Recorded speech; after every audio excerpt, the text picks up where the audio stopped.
Fala, meu povo, tudo bem? Eu sou o professor Renato Amigo, seu professor de Química, e é com muito prazer que eu te convido para assistir mais uma aula aqui do nosso bloco 4, o bloco das dicas do amigo, que agora a gente está se dedicando para revisão para a segunda fase das provas da FUVEST da Unicamp, que ocorrem agora no comecinho de janeiro. Essa é a nossa quarta aula de revisão sobre as provas da FUVEST e da Unicamp. Nessas nossas aulas de revisão para a FUVEST e para a Unicamp, a gente está trabalhando da seguinte maneira: a gente resolve sempre 3 questões por aula, uma falando um pouco mais sobre química geral, uma questão falando um pouco mais sobre físico-química e uma questão falando um pouco mais sobre química orgânica, tanto das provas da FUVEST como da Unicamp de anos anteriores, tá certo? Na aula de hoje, a gente vai resolver primeiro aqui uma questão da FUVEST 2011, terceiro dia, que é o dia das questões específicas de química. Depois, a segunda questão vai ser uma questão da Unicamp de 2017, também do terceiro dia, e depois uma outra questão da FUVEST 2011, também do terceiro dia, dia das questões específicas da área de química, beleza? Então vai aparecer na tua tela aí a questão e vamos à leitura. Olha lá, recentemente foi preparado um composto A, e aí tem a estrutura do composto A, que é insolúvel em água. No entanto, quando misturado com água saturada de gás carbônico, forma-se uma solução que contém o íon B, que também está representado aí na tela. Quando a solução resultante é aquecida, o gás carbônico é eliminado e se formam 2 camadas, uma de água e outra do composto A. Essas transformações reversíveis podem ser representadas pela equação química que você está vendo aí no seu vídeo. O composto A está sendo testado em um novo processo de extração do óleo de soja. No processo atual, utiliza-se hexano para extrair o óleo dos flocos de soja, formando uma solução. Em seguida, o hexano é separado do óleo de soja por destilação. O novo processo, utilizando o composto A em vez de hexano, pode ser representado pelo seguinte esquema. Letra A. Descreva o que deve ser feito nas etapas X e Y para se obter o resultado mostrado no esquema. Item B. Explique por que no processo de extração do óleo de soja é vantajoso evitar a destilação do solvente hexano. Então eu representei todo o processo aqui, tá certo? O processo novo que utiliza aí a substância A e B, que elas estão em equilíbrio. Então você percebe que A mais água saturada em CO2 forma B mais o hidrogênio carbonato, que é o íon negativo. Agora, você pode voltar, esse processo é reversível, tá certo? Então, uma questão de equilíbrio aí, tudo bem? Mas, basicamente, focado em separação de misturas, que é um item lá do bloco 1 das aulas de Química Geral. Olha só, você tem os flocos de soja, você coloca a substância A, né? Você vai fazer a extração com A, e você vai formar uma única fase, que tem o óleo mais a substância A. Depois você tem a etapa X, na etapa X você tem a separação do óleo e você tem a substância B com água e CO2, tá certo? Depois você faz essa separação, aqui a gente pode fazer, como os dois são líquidos, uma decantação com funil de separação. A gente tem aqui o óleo de soja, que a gente extraiu a partir dos flocos de soja, e aqui a gente tem B com água e CO2. Depois tem a etapa Y e vai separar água do A, e o A retorna para o processo para fazer tudo novamente. Então o que acontece? O que é a etapa X? A etapa X, aqui você tem óleo e a substância A. Concorda comigo? O que aconteceu aqui? Você tem B com água e CO2 e o óleo de soja, ou seja, o óleo de soja já está aqui. O A vai se transformar em B quando você faz o quê? Quando você adiciona água com CO2. Então aqui a gente vai fazer uma simples adição de água saturada de gás carbônico, ou seja, água com gás. Água saturada de gás carbônico. Então, na etapa X, é a etapa de adição de água. Adição de água mais CO2. Olha só que fácil. Adição de água mais CO2. Aí beleza, passou por todo o processo e veio aqui para a etapa Y. Na etapa Y, você tem água e o A. O que ocorre aqui na etapa Y? Na etapa Y, você faz o quê? Você faz um aquecimento, para a liberação do CO2. Sabe que quando você aquece, você tira o gás da água, ou seja, você diminui a solubilidade do gás no líquido, né? Haja visto quando você abre uma garrafa de Coca-Cola, de refrigerante quente, sai muito mais gás. E se você tira o gás, você desloca o equilíbrio para a formação do ar. E o ar está dizendo aqui que é insolúvel em água. Então, quando você faz o aquecimento, olha só que interessante, você tira todo o CO2, você vai simplesmente fazer com que essas fases se separem, porque o composto A é insolúvel em água e ele pode voltar para o início do processo e fazer tudo isso aqui novamente, tá certo? Então, na etapa Y, você vai fazer um simples aquecimento, deslocando o equilíbrio no sentido da formação da substância A, que é insolúvel em água. Beleza? Esse é o item A da questão. E no item B, ele pede para você justificar por que é vantajoso evitar a destilação do hexano. A gente sempre costuma dizer isso aí nas aulas de separação de misturas, né? Pô, destilar é a última hipótese. Por quê? Porque você tem um gasto de energia muito alto. Então, quando você evita a destilação, você vai evitar gastar energia, tá certo? Além do que, o hexano, ele é um solvente que pode ficar algum resíduo, tá certo? Você não consegue destilar isso 100%, e ainda o vapor do hexano, ele é cancerígeno, ou seja, ele é um vapor tóxico. Olha quanta coisa você consegue diminuir. E além de tudo, nesse novo processo, você desperdiça menos material. Por que você desperdiça menos material? Porque esse é um processo que você pode ver que ele é um processo cíclico. Olha aqui, olha só a etapa de extração com A, etapa X, a recuperação do A. Olha só, você está formando aqui um ciclo, e o que está saindo desse ciclo? O seu óleo de soja, olha só. É a única coisa que sai do ciclo, que é o produto que você quer. Ou seja, esse é um processo que ele foca bem na parte lá que a química verde costuma trazer para a gente, que é utilizar a menor quantidade de material e fazer a maior reutilização deste material. Então a gente entra aqui com uma merrequinha de A e a gente recupera esse A no processo. E a gente não precisa ficar adicionando a substância A toda hora. Beleza? Então esse é um processo bem bacana, uma questão bem interessante. Como a gente sempre diz, a FUVEST e a Unicamp sempre trazem situações reais do cotidiano de um químico e transforma isso em questões para que você possa discutir com base nos seus conhecimentos. Beleza? Eu vou dar uma licencinha para você copiar e eu já volto com a próxima questão. Fala galera, voltamos agora para a nossa segunda questão, que é a questão da prova da Unicamp de 2017, a 10ª questão da prova do terceiro dia. Então olha lá, uma reportagem em revista de divulgação científica apresenta o seguinte título: pesquisadores estão investigando a possibilidade de combinar hidrogênio com dióxido de carbono para produzir hidrocarbonetos com alto poder energético, ricos em energia. O texto da reportagem explicita melhor o que está no título ao informar que, em 2014, um grupo de pesquisadores desenvolveu um sistema híbrido que usa bactérias e eletricidade conjuntamente em um coletor solar para gerar hidrogênio a partir de água e fazer sua reação com dióxido de carbono para produzir isopropanol, como representa a equação a seguir, que está também no quadro e aí na imagem que você está vendo. Letra A. Considerando que a entalpia padrão de formação da água é de menos 286 kJ por mol, qual é a quantidade de energia que seria utilizada na produção de 1 mol do isopropanol a partir de água e CO2, da maneira como explica o enunciado acima? E item B. Qual seria a energia liberada pela queima de 90 gramas de isopropanol obtido dessa maneira? Considere uma combustão completa e condição padrão. Então vamos lá, essa é uma questão de termoquímica, tá certo?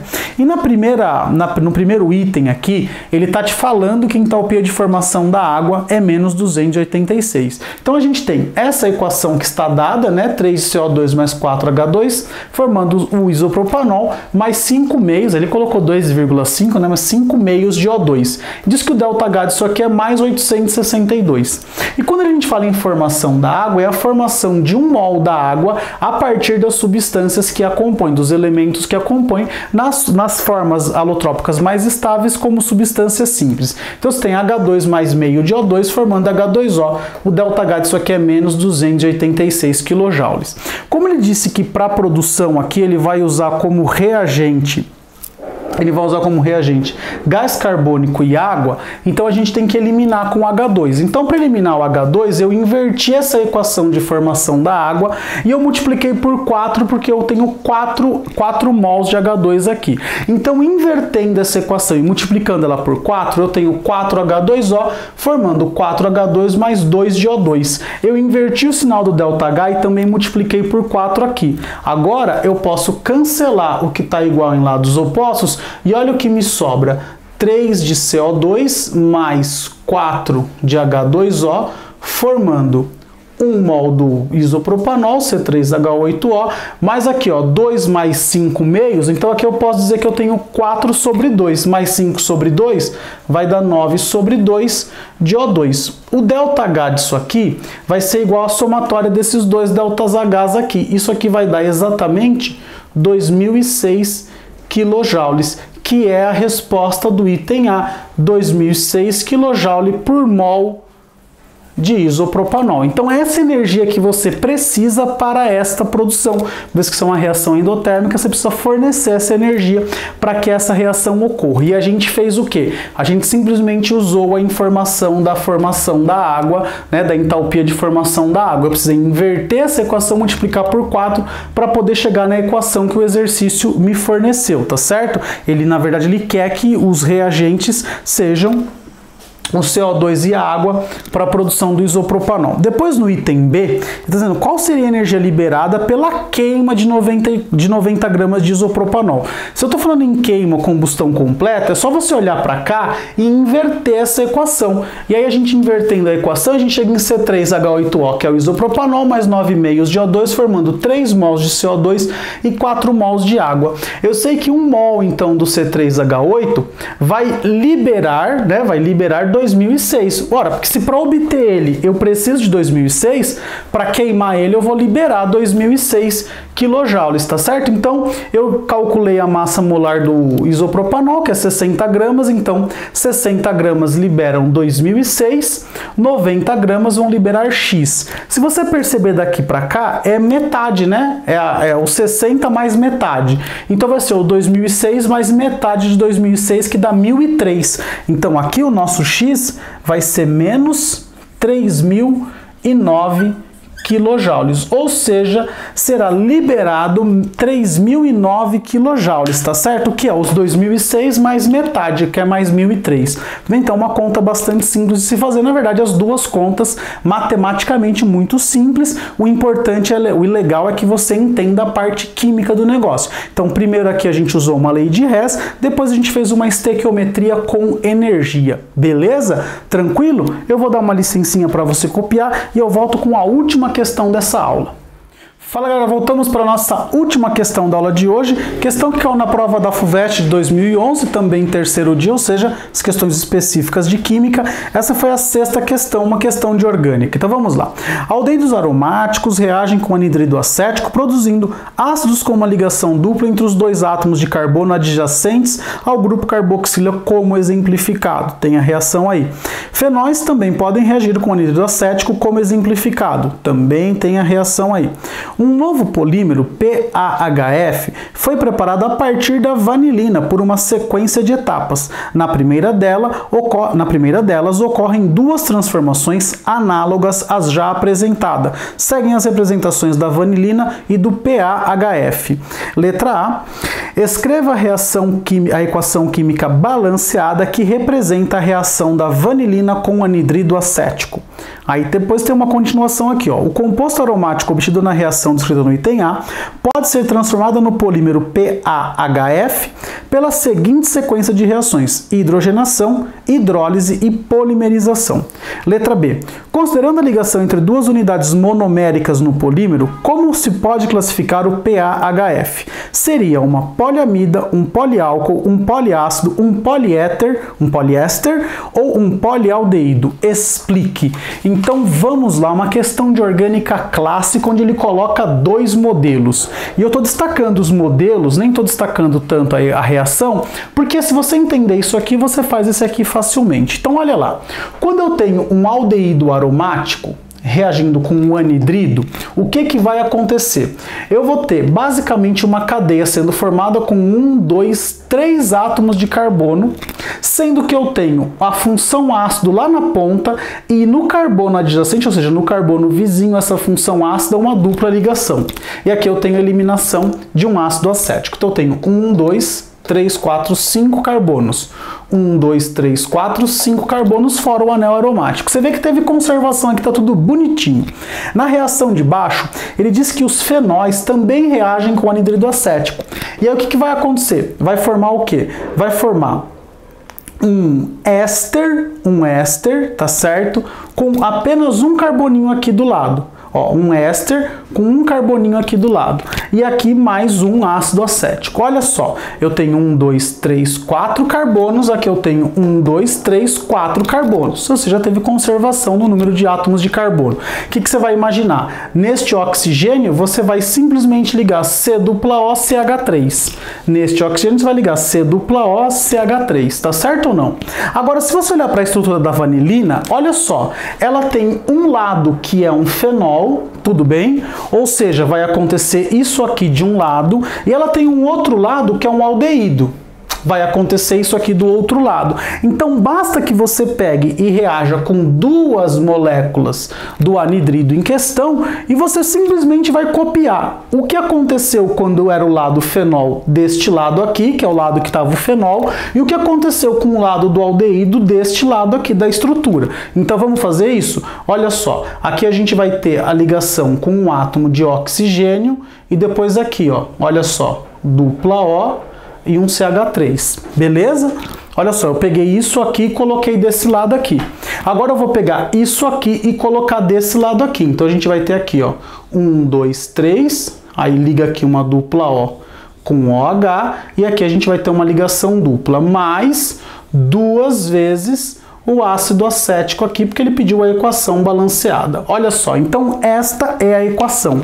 Do lado onde você tinha um aldeído, você formou essa estrutura que tem um ácido carboxílico na ponta, e do lado que tinha um fenol, você formou um éster aqui, tudo bem? Beleza? Você percebeu que na função éter aqui a gente não mexe, tá certo? Aí ele diz que isso aqui passa por duas etapas, olha, por três etapas na verdade. Uma hidrogenação, onde vai ocorrer a hidrogenação? A gente está fazendo coisa a mais aqui, tá certo? A hidrogenação, ela vai ocorrer aqui, ó. A hidrogenação, ó. Hidrogenação. Que eu tô já pensando aqui nas próximas etapas. Hidrogenar é quebrar essa dupla e colocar dois hidrogênios aqui. E depois ele está dizendo que ocorreu uma hidrólise. Onde ocorre a hidrólise? A hidrólise ocorre aqui, ó. A hidrólise ocorre bem na função éster. Tá bom? Olha só, a hidrólise ocorre aqui. Quando eu hidrolisar isso aqui, eu vou voltar a formar o fenol, tá certo? E eu vou voltar a formar o ácido carboxílico correspondente aqui, tudo bem? Olha só, então hidrogenou, hidrolisou, depois polimerizou. Quando polimerizar, vai virar essa estrutura aqui. E olha só que interessante, essa dupla aqui virou ligação simples, tá certo ou não? E este átomo de oxigênio continuou aqui e esta dupla O continua aqui. O que saiu daqui? Saiu um OH, que estava aqui e saiu um H que estava aqui. Ou seja, a gente teve a formação de uma molécula de água. E agora você precisa pensar no seguinte, imagina que isso aqui vai ser repetido aqui do lado. Então, qual é a estrutura que você vai formar? Você não tem aqui uma dupla O? Quando você ligar um desse aqui no canto, você não vai ter um O ligado aqui? Tá certo ou não? Aqui você tem toda a estrutura, continua para cá, ó. Beleza? E continua a estrutura para lá. Ele te perguntou se isso aqui é uma poliamida, um poliálcool, poliácido, poliéster ou polialdeído. Isso aqui é um poliéster, porque a função química formada a partir da junção de dois monômeros é a função química éster, tá certo? Cuidado, não vai confundir, não vai achar que é um poliéter por causa disso aqui, porque ele nem colocou a questão aqui poliéter para não te confundir. Para você não ter nenhuma chance de erro, de confundir a questão, tá certo? Então olha só, primeiro a gente reagiu com a porção aldeído e a porção fenol. Na porção fenol formei um éster, na porção aldeído formei um ácido carboxílico insaturado. Aí ele disse que para virar esse polímero aqui, primeiro teve uma hidrogenação, ou seja, quebrou essa dupla, depois teve uma hidrólise, quebrou essa função éster aqui. Aí o que aconteceu? Eu polimerizei, eu juntei vários monômeros. E esse monômero aqui, se eu colocar um outro desse do lado, eu vou ter a função C dupla O, porque esse O vai ligar aqui.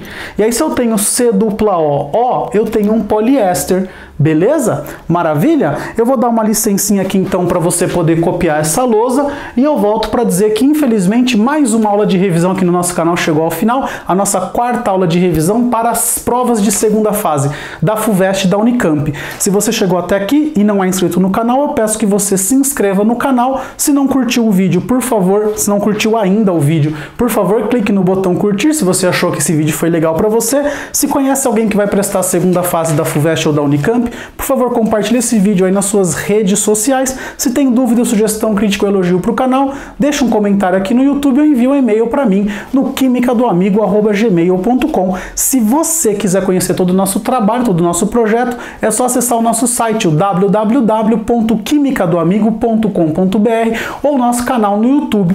Todo o material disponível no site para download e todas as nossas aulas no YouTube do Bloco 1, Química Geral, Bloco 2, Físico-Química e Bloco 3, Química Orgânica, todo esse material é 100% gratuito para que você possa aprender Química aí com qualidade, num curso completo e 100% gratuito, beleza? Então olha lá, você se inscreveu, curtiu, compartilhou, comentou, acessou o nosso site, eu só tenho que te agradecer e dizer, ó, beijo, tchau.